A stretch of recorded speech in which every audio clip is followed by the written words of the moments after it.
Do you need to wear a mask if there's wildfire smoke outside? These are the questions that experts answer in today's episode. Wildfire smoke has become a frequent visitor to many North American skies, and its impact on our health is now widely recognized. The simple rule of thumb is clear: when the air quality index, or AQI, hits above 200, the air is considered unhealthy for everyone, and that's when you should consider putting a mask on. But a mask is not always necessary when the AQI is lower, and what matters most is whether you have any health conditions that increase your risk. If the index sits between 100 and 200, and you have asthma, diabetes, or any form of kidney, heart, or lung disease, it's wise to still mask up. The advice is to stay on the safer side. The underlying principle is that people with pre-existing health concerns are more vulnerable to the fine particulate matter carried by wildfire smoke.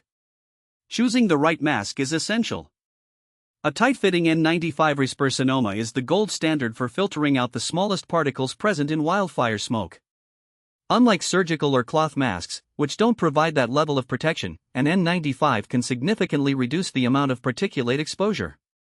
If you're concerned about your respiratory health, it's worth investing in a proper mask that actually works. Today, some areas of the country are reporting AQI values soaring as far as 500. Health officials describe that level as hazardous. In such circumstances, the recommendation is clear: avoid outdoor activities entirely if you can.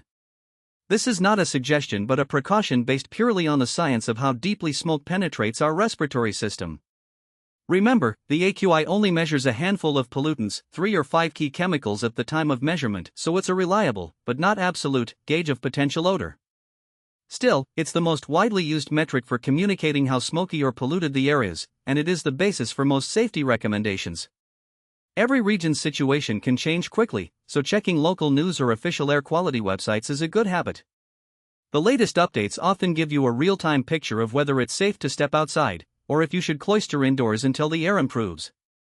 That's the bottom line from the experts: if the AQI quantum 200 or above, wear an N95. If it's between 100 and 200 and you're a higher risk individual, mask up too. And if the reading climbs to 500, stay indoors as much as possible. And as always, stay informed, stay safe, and remember that protecting your lungs is a priority. Thanks for listening, stay mindful of the air you breathe, and see you next time.